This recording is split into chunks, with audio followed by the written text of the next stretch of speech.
Welcome to Return on Character Podcast, the podcast that tells character-shaping stories with famous and should-be famous leaders.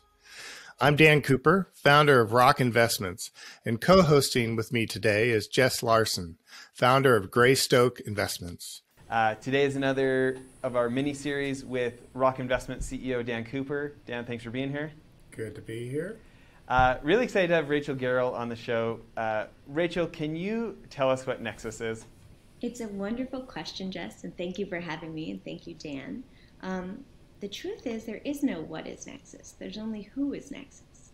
So NEXUS is an international community of leading next-gen philanthropists and impact investors, and also young social innovators around the world. And we have representation from 70 countries and chapters in almost just as many. And the idea is really to bring next-gen philanthropists, impact investors, and social entrepreneurs together to leverage all of their skills, talents, access, influence, and resources to make a difference in the world and hurry history. It's incredible. And I've been hearing about you from our mutual friend for a long time, Lindsay Hadley. Can you give us just a few more of the stats? Like, I was so impressed about how many members you have and just kind of like the wealth they represent and again, how many countries it was. Sure. So the NEXUS Global community is 6,000 members from 70 countries, and there's a combined family net worth of $750 billion. But they don't have access to that capital today. That's if everyone's parents or grandparents suddenly, were not on the planet. We don't want that to happen. But that is the wealth transfer that will take place from older generations to our members over the course of the next couple decades. How exciting.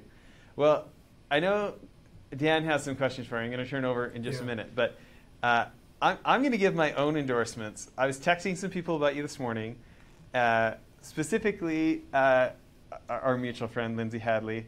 And here's what she says. So anybody who's listening that didn't see the episodes with Lindsay, she's one of my favorite people in the world. We've been working together starting 20 years ago. She's the first executive director of my charity. Her clients are celebrities and billionaires. She helps with their charities. And she's one of the most generous people ever. But she's getting ready for her TED Talk today, so it'll be fun to watch that when it comes out. But Lindsay said about you, Rachel, you'll love her. She's so smart and always makes you feel like you're the most important person in the room.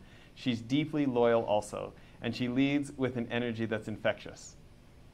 And coming from Lindsay, I feel like that's really high praise.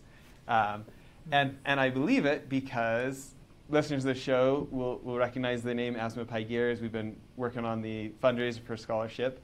And I was so happy that you posted about it online, and that's so nice of you. And we've been working to try and get Asma speaking opportunities at universities and some Fortune 500 companies and stuff. She was over the moon excited when she says, this group NEXUS invited me to come to New York and talk. And so that's why Rachel, Asma this morning was texting me to say how amazing you are. So thank you so much for the work you've done to help Asma. Oh my goodness, there are no two more inspiring people than Lindsay and Asma. And the fact that you have them in your orbits and you're championing them makes me so happy. I believe that we each need to use every opportunity possible to help heal this world and to be champions of one another. And I love how you're using media in this podcast in this way. So thank you. Well, anybody who's watching us on YouTube, right now on the screen, you're going to see Rachel's post for Asma Scholarship. At this time last year, she was helping 150 of her friends escape from the Taliban. And it was just this week that she got dropped off at Virginia Tech University and is starting on her degree towards computer science and artificial intelligence. She wants to build a fintech company and go back to Afghanistan and help the women in her country not be so controlled financially. So we're big fans. I'm going to turn it over to Dan, though. Dan, what's your first question for Rachel? To me, I'm always interested, Rachel, in understanding how a person got to where they've gotten or where they've landed in life. And if I'm honest, and I mean this in the highest compliment because it's my favorite movie in the world, I look at your resume and the things you've done, and I think, man, this woman's like almost like Forrest Gump of sorts. Like, doing all these crazy things, being in the intersection of a lot of incredible and important moments in the world, But more importantly, like to me, the bigger thing that's interesting is what's made you into this person that you are today. Like, how did you develop the kind of the drive and the passion and the interest in kind of nurturing a Nexus-like organization, but then also how'd you get there? You know, like, I mean, I don't think anybody could tactically try to figure out, okay, this is what I want to do with my life. I want to create an organization that, you know, takes care of all these next geners, and I want to have influence all over the world. It's just, there's got to be an evolution to your story, and I'd love to hear it if you're willing to share it with us. It's such a beautiful question. Thank you. Man, where do you start? I guess. Where'd you grow up? Oh, okay. I was born in Brooklyn and lived there till I was 10. My parents were school teachers and principals, and then we moved to Princeton, New Jersey, and I lived there for a bunch of years. And I guess the interesting thing about my family is that I come from 7 generations of United Church of Christ ministers and missionaries. So I come from a long tradition of people with a lot of faith who went to cultures all over the world and had conversations and engaged in dialogue about faith and values and mission and purpose, I think for many generations before I was here. And then my mother, who's the daughter of 2 ministers, married a man who was raised Jewish. So I grew up in an interfaith family, always feeling like I was there to be a bridge builder between communities of faith and communities of rural and urban, moving from Brooklyn to, you know, Princeton, and always saw myself as someone who could walk between worlds and help translate people's experience to each other to build friendships. And I think friendships are the core of everything. People ask me all the time about Nexus as a network, and I think of Nexus as a family, not a network. Sometimes you don't agree with everything and everyone in your family, but you care about them enough to listen and learn, and to sometimes help them understand your perspective or to help yourself understand theirs. So I think that's the basics of the growing up. And then I'd never actually left the East Coast of the U.S. when I was in college at the University of Pennsylvania. And I was studying international relations, so I didn't have a lot of street cred. And then I heard about a free winter break trip called Birthright 2000. And if you had 1 Jewish grandparent, you could sign up. And I had 2 Jewish grandparents, though I was raised Christian. And so I signed up for this free trip and got my first passport and went on a free trip to Israel. And I literally went because it was free. I would have loved to go anywhere else but Israel. And I'm on this free trip, and suddenly I met the donors, the philanthropists behind the trip on the first night, and I realized it wasn't free. It was actually a gift, and that these amazing donors had saved money for a decade to send this one trip of kids who had some Jewish connection somewhere in them to Israel to find a piece of themselves they may never have gone looking for. And so I decided to live each of those 10 days as a gift instead of thinking about it as a free trip. And it shifted my mindset so dramatically. I woke up early. I asked more than my fair share of questions. I knew nothing about Israel, nothing about the Jewish people, nothing about Jewish identity. I was sang in the church choir my whole life. And in humbling myself to learn and ask so many questions and not be afraid to look foolish, I soaked up a culture and a people and a tradition and a religion and a heritage, and I learned the power of philanthropy, because I never would have, I think, gone to Israel myself or explored my Jewish, heritage if it wasn't for this trip. And I learned that I didn't know if I wanted to be Jewish or Christian, but I knew I wanted to be a philanthropist, which was amazing, to be 20 years old and have no money and know that in your life what you want to do is give other people extraordinary life-changing experiences that are so much more than what money could buy. So I knew I wanted to be a philanthropist in that moment. And after I graduated Penn, I went to work for this amazing woman, Nancy Rubin, who was a former ambassador to the UN for Human Rights. And she's a great philanthropist in her own right. And I say I studied at the University of Nancy Rubin, because I didn't get a master's or a PhD or an MBA. I stood by her side for 8 years and learned everything I possibly could from a great feminist, humanitarian, global citizen. And that was an education that you could never have bought. Wow. So that was kind of your version of Joe Ritchie in my life. Exactly. Is going to the University of a mentor. You're getting early experiences to the United Nations. It's big. I've been in those arenas a little bit, and it's kind of awe-inspiring early on, and then maybe frustrating after a while when you're trying to make a change. How did you make a transition from there to what was your next move, and what was your next orientation? I mean, it's a big deal. I know what it's like. It's a big deal to move from your mentor to the next phase in life. How did you find yourself in that next phase?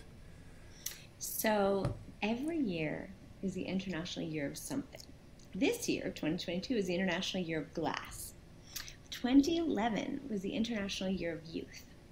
And when it's the International Year of something, which it always is, the UN likes to say at the end of the year, look at these 300, 500, whatever it might be, programs that we were able to host and put together for the International Year of fill in the blank.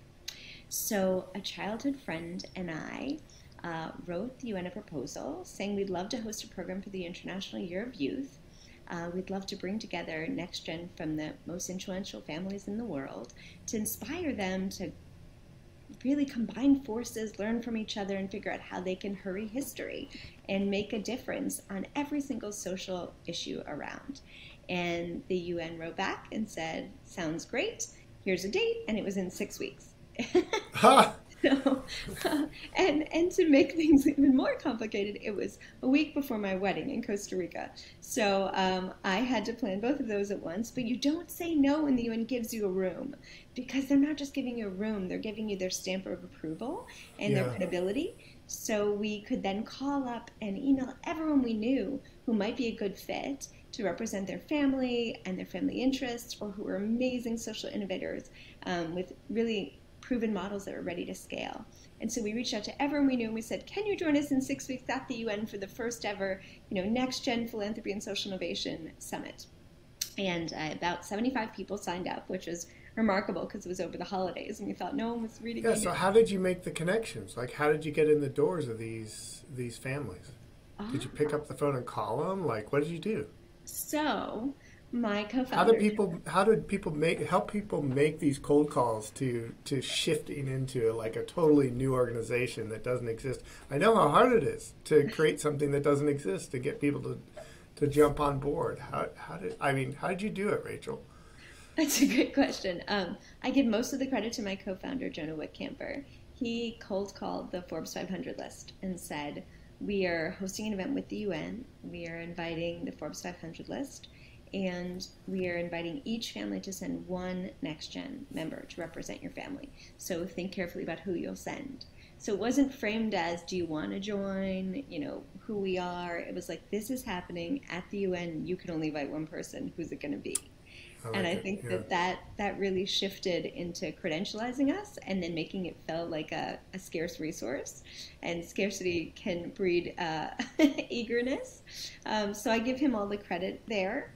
And then we had the first event, and people got in a line at the end, and we thought they were coming to thank us for bringing them together from around the world. And not so much. They said, this was wonderful, but there aren't enough people from Asia, or there aren't enough people from Africa, there aren't enough people from the Middle East. And so we said, well, this was the event. Ta-da! We're done. And they're like, no, you're not. You've just lit a spark. And so we birthed a movement without meaning to, and we're so humbled to have done so. And so I said to everyone who was there, you're everyone who responded to us. This is the power of the community we can build. But now we want you to be the architects of your own community. So if you could give us each 3 to 5 names of people that you think must be in this room, I will do the hard work of requesting a second room for the future in this year for the International Year of Youth. And lo and behold, that was February, when we were meant to just host one event, and that was all. We didn't mean to start a nonprofit or a movement, and suddenly I rented a room for July for 350 people. And the people who came to the first summit each invited 3 to 5 people. And we had a glorious, really meaningful event in July. And the Secretary General, Ban Ki-moon, came. He was not invited, but it was in his house, so he came. And he spoke, and he said words that really just hit my heart, and have always stayed there. And he said at every other room in this building, people are having meetings about future meetings we're going to have, about other meetings that we're going to have, to create task forces and create committees to create change. And in this room, people are sharing their experience and the change they're making in the world, and others are raising their hand to collaborate in real time immediately. And that is the hallmark of your generation. And we're so excited that he said that, and that was a call to action for everyone to act now and not wait. When you don't have to be limited by the bureaucracy of organizations and governments and NGOs, and you can just dive in and collaborate. That's what our generation's all about. Yeah, I mean, you tapped into a highly charged battery of people that I mean, you must have been a catalyst for so many things. In fact, I went on your website, of course, and looked at everything. And one of the things that was kind of amazing to me, the thing that struck me the most, was all the photos of people giving each other hugs. I mean, it was like, this isn't a normal organization. This is something more. This is something deeper. And this is something meaningful, which is something that oftentimes causes people to carry it through their whole life. And that's pretty special that you've done that. One of the questions we're trying to shift the focus of how capital is allocated, not just on the basis of getting a return, but also on the basis of allocating towards people that behave well, which, by the way, correlates with high returns and has been proven to be highly correlative, and it's the basis of our entire strategy. But we find there are 4 characteristics we look for. We look for integrity, responsibility, forgiveness, and compassion in the marketplace. You've been in the throes of kind of the next generation's rise. Is this something that's on their heart? Is behavior matter? What else is on their heart right now as far as as an orientation for impact investing in the world? And I'd just be curious, if you have any stories that you're able to share, of examples, of people caring about how impact investing is conducted in the world. I'd love to hear them and get your take, and just kind of bring us up to speed on the heart of the community that you're working with. Sure. Well, first of all, I love those 4 character traits. I think integrity, responsibility, compassion, and forgiveness are huge and really center to the next generation and how they think about everything they do. So even brands that our members aligned with, in terms of what airline they're gonna fly, what hotel they're gonna stay in, what clothing they're gonna buy, what restaurants and food they're gonna eat, they look for brand integrity as well. And they look for compassion and empathy in the brands that they work with. And if there's a brand that doesn't have a social impact focus or alignment, that's probably one that's going to get passed over by this next generation as they look to align their values with all the ways they spend their capital, with sustainable food, sustainable fashion, sustainable travel. So when you think about impact investing, it can be the fullest expression of someone's values and how they want to align their money with their goals for the world. And from a generation who sees that and how they want to, if they want to eat locally sourced grass-fed meat or not, you just have to realize how ripe the market is for impact investing for next gen, because they're already using that lens in every purchase they make. So I think it's really a big one that you're working on, and I think that it's something that's going to stand really, really true for this next generation. At Nexus, we say that we believe change happens at the speed of trust.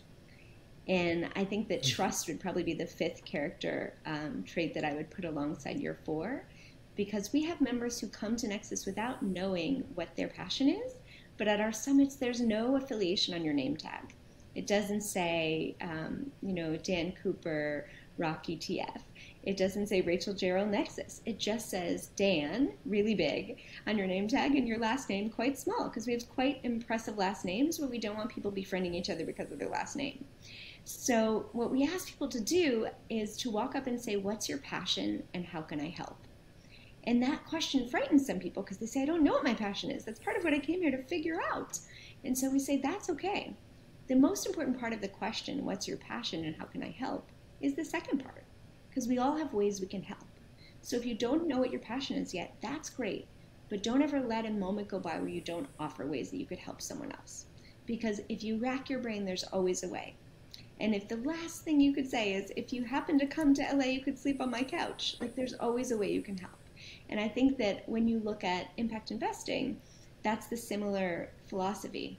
No matter what sector you're investing in, there's always a way you can be making social impact.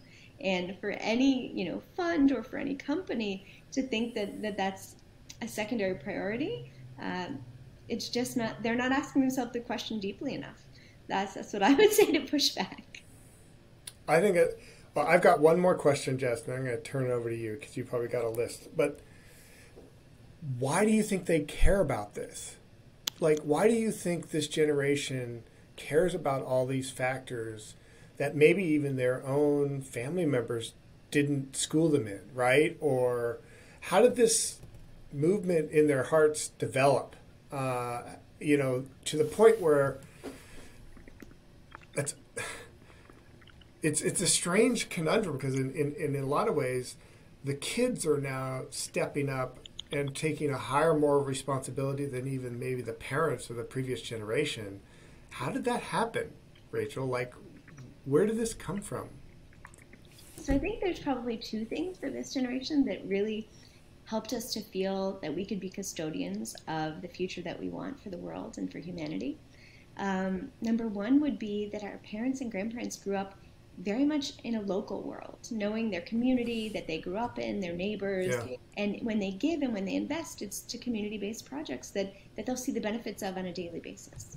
And this generation, we've grown up in a borderless world, much because of, not just getting the local news, but CNN and seeing what's happening around the world and feeling a kinship to maybe that person, that woman whose story was just told on the news in Afghanistan. I might feel closer to her than I do to my neighbors who I've never met. So it's a real shift in global perspective from local to global. And I think that's true with social media and with the internet. Suddenly you can Google and find an amazing school for people who were formerly incarcerated in Africa and feel like that captured your heart because you can get distracted on the internet Googling anything, and your world has become so borderless and so big that you have more opportunities for compassion and empathy and to find an alignment of what you care about, and that does exist somewhere. But in the past, if it didn't exist in the small town you grew up in or the neighborhood in a big city, you might not even know that there was an opportunity for you to care or plug in or amplify something. I'm sorry. That's really helpful. That's the orientation towards the immediate circle, and then just this generation having a huger orientation and almost empowerment to engage with it. That explains a lot. Jess, please. I was going to say one more thing. Oh, please continue. I also think that growing up in school from young ages, this generation has been taught that their words matter and they can influence their parents. So if you look at the Stop Smoking campaigns, there were commercials forever that had pictures of, black lungs and all sorts of things, and grown-ups, as I would call them, weren't stopping smoking. But once they took it into schools and showed, kindergartners, first graders, second graders, these photos of these terribly damaged lungs and saying, if your parents are smoking, go home, tell them it's not dangerous. It's dangerous. It's not safe. You want your parents to be around as long as they can be and live long lives. And these kids went home and they told their parents, stop smoking. It's dangerous. Don't you know? I want to love you forever, as many years as you can be on earth. And they would take their parents' cigarettes and put them in the toilet, and it really had an effect, so much more than I think any other Stop Smoking campaign, which really haven't worked by and large. But those did work. And this is the generation who started celebrating Earth Day in their classrooms from first and second grade. When our parents were still using, styrofoam and weren't thinking about it, the kids would go home and say, we're going to recycle. It's Earth Day. And really saw their voice and their words having influence from a very young age, even in these small ways. But they were able to influence behavior change in their families and values changes in their families that started with them. So if you know that you can do that as a first or second grader, it stays with you, and you believe you can change anything in the world that's not right, and usually starting with your family and their opinions. Wow, you just kind of unpacked the whole social movement of today. Thank you very much, Rachel. Explained. Incredible. Jess, I'll turn it over to you. Well, I think it's incredibly insightful, and I'm really interested. You get interviewed a lot, and you get to spend a lot of time with very influential people.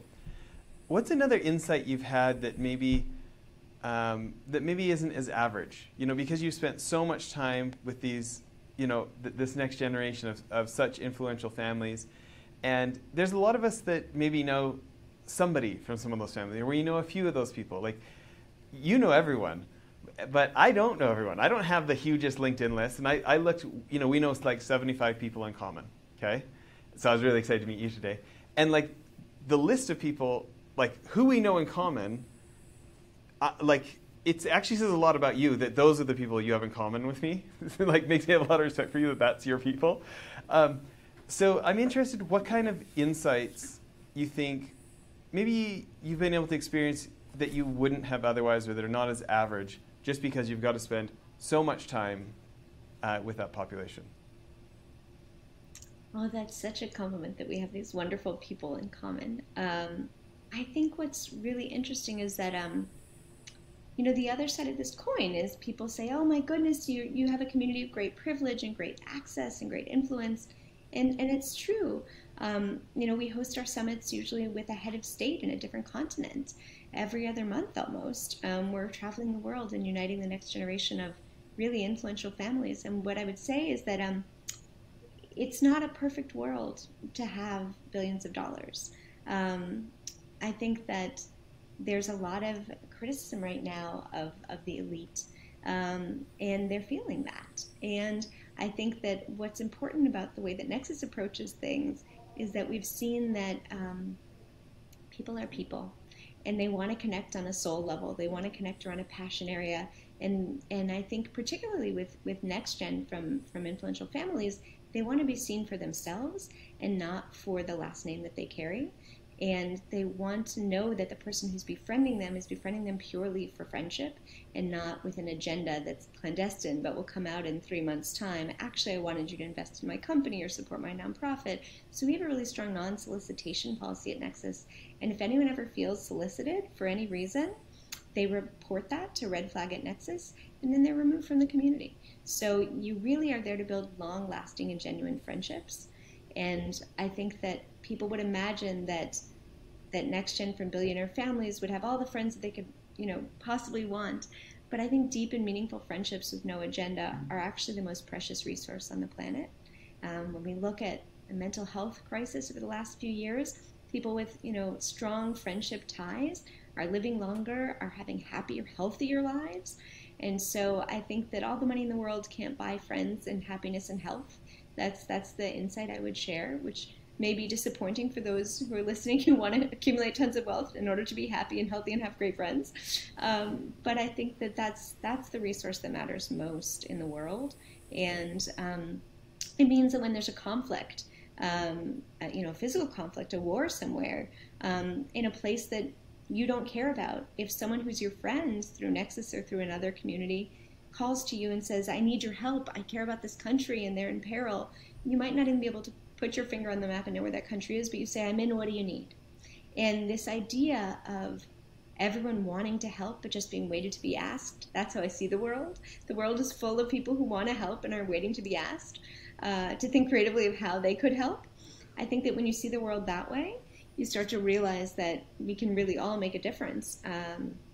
And I think even the most influential of families all over the world and heads of state are waiting to be asked to help. There is this politeness that we're all abiding by, where we think we should know someone a certain amount of time before we tell them what we're passionate about and ask how they could help, or we should wait our turn as the next generation to talk about what it is that we care about with the head of state or a CEO of a major company. But our members all, I think, subscribe to the philosophy that we all want to share our passions and figure out how we can help and ask CEOs and heads of state and each other now, because there's no time like the present. I love that answer so much. I'm going to have to rewatch this video and take notes. I feel like there's so many things in there. I think maybe my follow-up question that is, when you think about these individuals, like I think about some of the kids of billionaire families that we know in common who have actually been on the show already. And I think about how many times in life they've probably been seen less as a person, less as a real life human being, and more like a walking ATM machine that someone's trying to figure out the code how to get the money out of, right? And so my question for you is, when you think about inviting people who have a history of being objectified, could be a celebrity, could be wealthy, could be someone who people really want something from a lot instead of wanting to really connect with. When you think about inviting people who have that as a previous experience into a community where you're genuinely trying to have it be a human-to-human thing, what advice do you have on helping overcome the skepticism that they may have when you're trying to invite them to something like that? It's a great question. I think we lean in on curation of the community. So whereas in that first year in 2011, we called the Forbes 500 list, and then those people and each invited 3 to 5 people. Now we have a really lengthy application process. It takes about 45 minutes to fill out with essay questions and references. And it's really meant to be a deterrent, so that if you're just interested in taking that selfie at the UN or the White House, you'll stop filling it out at some point. But I think the thing we can promise to applicants who then become Nexus members is that the community is really well curated, and we do have that strong non-solicitation policy, and we're not afraid to remove people from the community for being bad actors. Behavior matters, character matters. Dan, your heart's probably singing, but character matters more than your resume. Because if you're going to know someone truly and deeply, we don't really care what you've accomplished to date. That's why there's no affiliations on our name tags. I don't really care where anyone works. They're going to work 20 different places, but their character is going to stay true. So that's what matters most. And I think leaning in on that is how we fight that skepticism, really kind of front and center. And we have a new to Nexus program at every summit, for anyone who's new.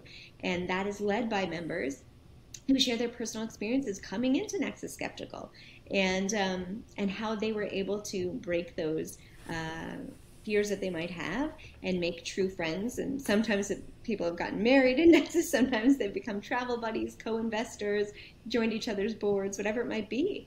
And we start with an icebreaker in New to Nexus, which is, if you really knew me, you would know.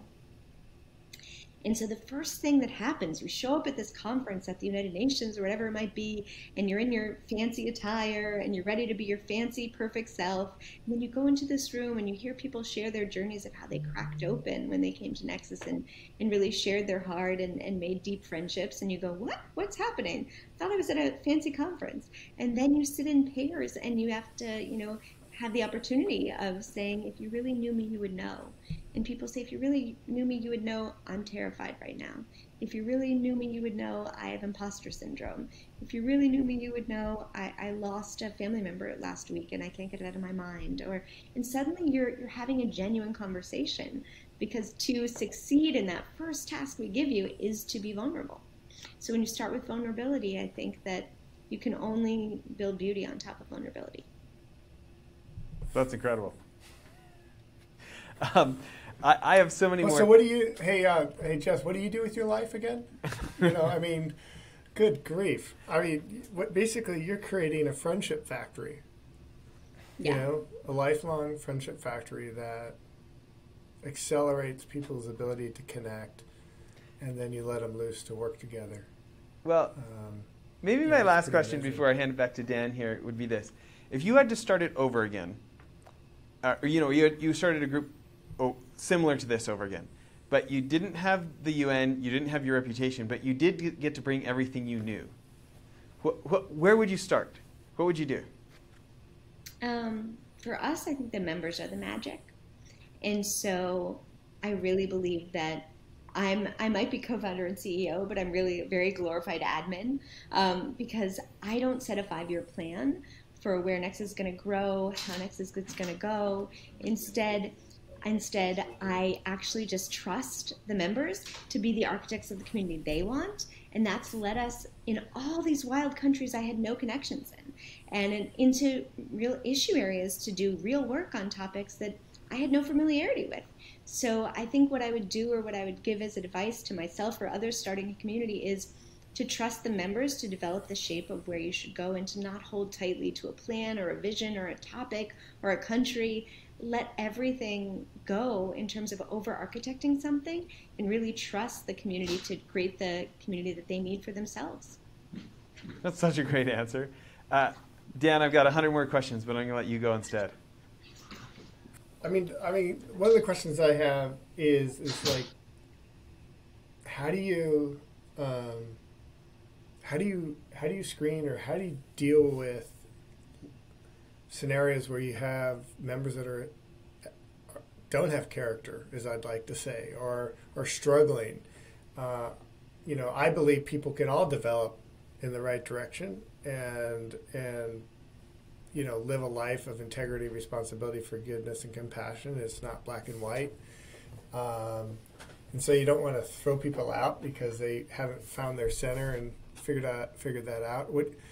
How do you manage that from a cultural standpoint within NEXUS? It's almost like the no jerk policy, but also layered with a little bit of grace. How do you do that? So I think what's really been beautiful is watching the community self-govern. So you show up at your first day of a summit at some, parliament or government building that's very fancy, and the first day everyone's putting on their best makeup and their best handbag and their shiniest shoes, and they think that that's what cool is, because that's what cool is in the world for people, is to show up as their best self, and how that translates into your physical appearance, right? And then people might talk about the fancy nonprofit they're on the board of, or the fancy school they went to, and that happens just naturally on the first evening when you're meeting each other. Those are what we've been taught are our credentials and what matter most about us. And in NEXUS, it's not what matters most. So basically, our OG members, our members who've been around for 11 years, just will divert a conversation instantly, because they're not at NEXUS to find out where you went to school and what yacht club you're a part of. So they'll just change the conversation because they don't want to have that conversation. They can have that conversation at brunch at the plaza any day. So they'll just start saying, but what do you care about? What moves you? What drives you? What's your social impact passion? Are you an impact investor? Do you want to learn more about that? And people will just get flustered because they're used to relying on all of the things that we surround ourselves with on our resumes to credentialize ourselves. And our members are not interested. They're supremely disinterested in your resume or how many followers you have or anything like that. So they'll just, because they don't have appetite or interest, will just shift the conversation really easily. And say, how can I help you? What are you looking for? Why did you come here to this summit? And by day 2 and day 3, people are hugging in the hallways. They're sitting outside and making their own little breakout sessions, on couches. And they're wearing, more like flip-flops and jeans. And by day 3, their arms are around each other, sitting on a boat or sitting in, a concert. And we just take them back to summer camp and strip away all the things that we've accomplished and that we earned, and instead go to your purest self. And it just happens so that on day 1, cool is still what the exterior world has taught us, is your signs of cool. And by day 3, it's how vulnerable are you, how collaborative are you, how welcoming are you, how much do you share. If those are the things that are rebranded as cool, then that people want to be cool. So we've rebranded cool to be high in integrity and good character. So even people who would normally be pitching or be promoting and self-promoting, right, that's not rewarded at all. In fact, you'll sit at a table by yourself if you're pitching people. I work in real estate, and I'd love to tell you about, my portfolio. People are like, that's great. I'm just going to go get a drink, and they'll switch. So we've rebranded cool to be good character, and then people fall in line because everyone wants to live up to the highest potential of what a community sees as an overachiever. Let's talk about one of the measurable things. You talked about natural disasters. I heard you on a video talking about like after there was a big situation in the Bahamas, I believe, and there was like a very quick response. Can you tell people about that? Yes. So Hurricane Dorian hit the Bahamas early September 2019. I was on vacation in Mexico. Why I love telling that part of the story is because people often think that communities make a difference based on who at the top made a decision and then said we should care about this, and then it trickled down to everyone else. I was on vacation. I was not involved. Our members saw that one of our members who lived in Grand Bahama Island had his island covered in 20 feet of standing water. And that means that everything with an engine would never work again. Every boat, every plane, every car, every truck. And he was seeing people on their rooftops because houses are only about 20 feet there, and knew this was a real crisis. And knew that Grand Bahama Island is a tiny island with a lot of Haitian refugees, and it's not the island where all the tourism happens, and they were probably going to be a bit of an afterthought to their government's relief efforts. So he put photographs onto the Nexus community chats and said, I need help of any kind. Rack your brain, think of what you could do. People are not safe. They don't have food, they don't have water, they don't have medical care, they don't have electricity, and they're trapped on their rooftops. Who can help? And immediately, our members who were part of helicopter clubs and who had helicopters started running Black Hawk helicopters over to Grand Bahama, plucking people off rooftops and bringing them to higher ground. That was the first day. The second day, our members who had NetJets hours or small private planes started sending citations, small private planes of aid workers over. We sent World Central Kitchen, Israel Aid, UNICEF, Team Rubicon. Our members financed all of these aid workers getting to this forgotten island in this one little makeshift airstrip that was really someone's driveway. So it was a very small plane. And they would start making runs back and forth in these small planes from Florida. And then on day 3, they were able to open one boat slip. And our members who owned yachts called up their yacht clubs and said, who's going to donate their yachts to bring supplies over? We need generators, we need food, we need medical supplies. And a member whose family owned a cruise ship was supposed to take a cruise to the Bahamas but clearly couldn't go, and they said, if you want everything off this ship and you can take it, bring it over. And so we sent an armada of 55 yachts that stood in a line to go in and out of that one boat slip, bringing humanitarian relief and assistance, food, medical supplies, and generators and water. And by the time I got back from vacation, those 3 days had happened. The Nexus community was rallying. How can we raise money? What if we don't have connections? What else can we give? How can we get there? And it was just unbelievable how our community wrapped their arms around an island that was forgotten by its government. Whether or not, they would have gotten to it eventually, who knows, but they didn't need to, because a generation who couldn't put their finger on Grand Bahama Island on a map turned their hearts on and racked their brains on everything they could do to help, and everyone could do something, and the island was saved. And by the time a bunch of us got down there a few months later for Thanksgiving to volunteer with these nonprofits who were on the ground making such a difference, we recognized when we went to the first water station and food bank that the Nexus logo was on people's T-shirts and on the signage. And we thought, we didn't do this officially. We don't even send anyone our logo.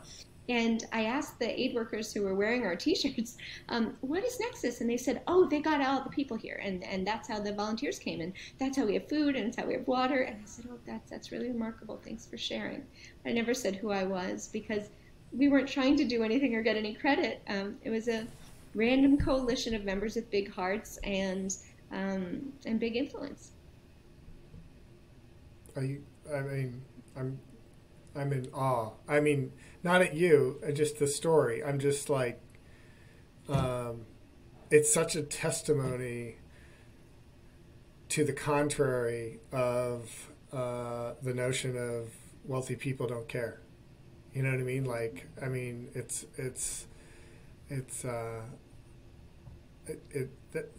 an incredible story. I mean, it should be a movie, is what it should be. That's amazing. Jess, thanks for bringing that up. Well, Rachel, I want to double down. So proud of that. I mean, to me, I keep thinking character matters. Character matters. I mean, this is another living testimony that character matters. In the way people interact in the world. And man, thank you for sharing that, Rachel. That was gold. Well, listen, I know we're up for time, so if you need to run, let's let you run. But if not, do you have time to tell us one of your other favorite stories from Nexus? Sure. Um, yeah, I have a little time. Just this year, I mean, my heart was really warmed during the Ukraine crisis, which became a war. We had several members who rallied together, set up several WhatsApp channels, one about supplies, one about volunteers, one about education, one about evacuation, so many different WhatsApp channels you couldn't even keep track.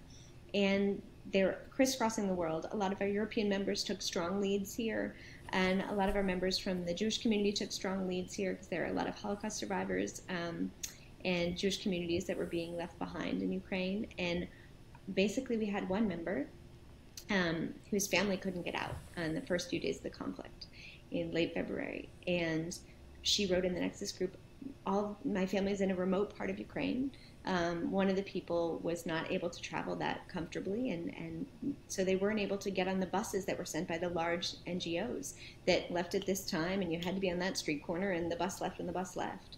And so our members said, we'll get your family. We'll find a way to send a car and then a bus and then a motorcycle, and then we'll climb up and we'll get them down, and we'll tell them we're here for them, and we'll help them evacuate and get to neighboring countries. And so once that one evacuation happened of this one member's family, it proved the model that this could be done. And our community started to become a repository for family members who were left behind, whether they were elderly, whether they were moms with newborn babies, whether they were handicapped, any person left behind that wished to leave their country and wished to get to the safety of a refugee camp. Nexus members funded buses and cars and motorcycles to go find those people.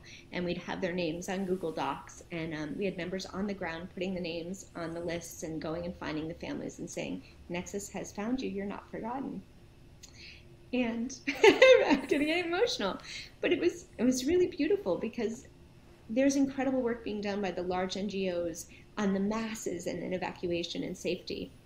But our members went to find the people that no one else would find and do the thing that large NGOs can't do, which is cherry pick and live in the details. So we filled in the gaps for all the big, beautiful efforts that were happening. And it felt so powerful for our members to be able to see the name of someone on a Google Doc and know that that's a person who's going to get to safety tonight because of me and because I was involved on this WhatsApp thread, or I raised this much money, or whatever it might be. And so it was, I mean, honestly, thousands of people. And there was a time when Google froze our Google Doc, and there was someone standing at a bus trying to get people on the list, and the Google Doc froze. And we didn't know what to do. And the volunteers called me and said, do you know anyone at Google? What do we do? Our Google Doc's been hacked. And I said, yep, I know the guy who's effectively the CEO of Google Sheets. He's a member of Nexus. And I called him and I said, Ryan, this is Rachel. Whatever you're doing, it's not as important as this call. I need you to be fully present right now. We have a person checking off names on a bus in Ukraine. I'm not telling you the city because it would put you in danger. And the names of the people in that Google Doc might be in danger, but they're standing waiting to get in a bus that will take them to safety, and this is their one chance, and I need you to unlock this doc. And he said, I don't work in privacy and security and data integrity. I said, today you do. Please unlock this Google Doc. And he messaged everyone at Google, and then within, I think, about 20 minutes, we were able to get access to it for 5 minutes, get the people onto the bus, and then it, self-destructed, basically, because it had been hacked by people who wanted those names.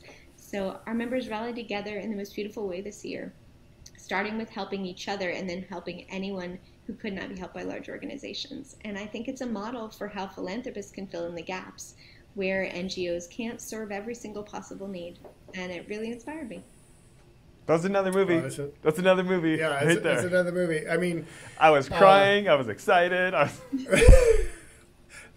Yeah, we had a moment of fear and couldn't get the docs open. I mean, geez, this is terrific. And the other thing too is, like, I firmly believe that private sector has the ability to have the agility where governments and large NGOs just don't have, to be able to move and make a difference on the ground in the world. And lots of people don't think to even try. because they don't think they deserve or can be in those arenas when actually they can be. I learned that through Joe and the arenas that we got in. Most people say we didn't have any business being there, but we made a lot of difference because we had the agility and the ability to move like your members did in Ukraine, and that's amazing. That's an incredible story.